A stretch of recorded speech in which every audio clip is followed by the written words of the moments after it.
Let me just show my charts here. Go. Hi, everybody. I'm Dale Pinkert. What a wild week, huh, everybody? So here's the wrap up on the week. Let me just get my charts up here. I hope everyone survived the Fed. That's why we say react to the reaction. So if you waited, especially in the S&Ps, the stock indexes, you have nice action to fade in many different areas. So why don't we start there with the S&Ps? Stand by. So I was talking 2030 to 2050 in the S&Ps, and actually when you look at the DEES chart, all we did was fill the gap. Market ended up failing with the dollar getting hammered. We talked about over 114 in the euro, 56.50 were large targets from many of the members, so we're there now. And let's take a quick look at the dollar index. So I'm thinking within the next 72 hours, the dollar puts in some type of low and then we get a recovery. Here's a look in the dollar. So far the break in the dollar has been much deeper than the S&Ps, but as we approach this 94 area, we're about 88% back down here, a shade under 94, and perhaps we even get something like this from here.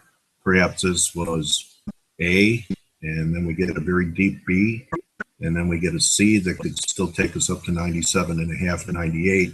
So I think it's a little late to start shorting the dollar. That's my main point that I'd like to make here. Let's get to our instruments. So we're starting to get some divergences in Euro USD. This last high wasn't confirmed. Yesterday before the Fed, Valeria Bednarik talked about 1460, 1470. I pointed out as well, there's confluence there at 61.8 at 1470. So we're starting to diverge, so it's getting a little late in the move. This is the first high not confirmed in a while. Similar picture in the pound. Actually, in the pound, we have a 3 drive to a top formation. Here's 1. Here's 2. And we're making new highs, RSA under 70. So I'm thinking from here within the next 100 pips, we get some type of correction, maybe all the way back towards 55.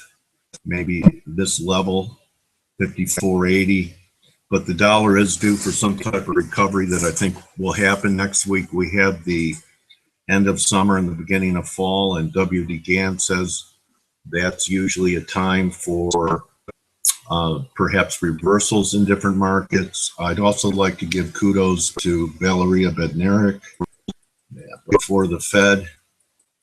Yesterday, she called out a resistance area in the Aussie, right up around the 72.70 level. And we had a big break. Here we are pushing up again. Very wild action in Aussie. So perhaps this is going to set up a short in Aussie yen. Aussie yen not as strong as Aussie, so we'll be watching this Aussie yen for risk off. I actually would like to see another rally up towards the 88 level. And the yen got hammered, so my patience of waiting for over 122, I was too patient.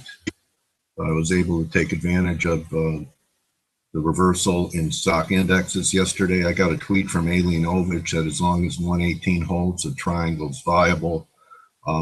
Getting a little late to short the yen here too. So looking for what happened this week to reverse in the upcoming days.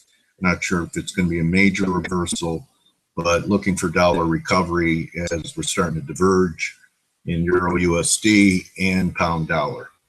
Hope everyone had a great week. I did, and I'll see everyone in the room.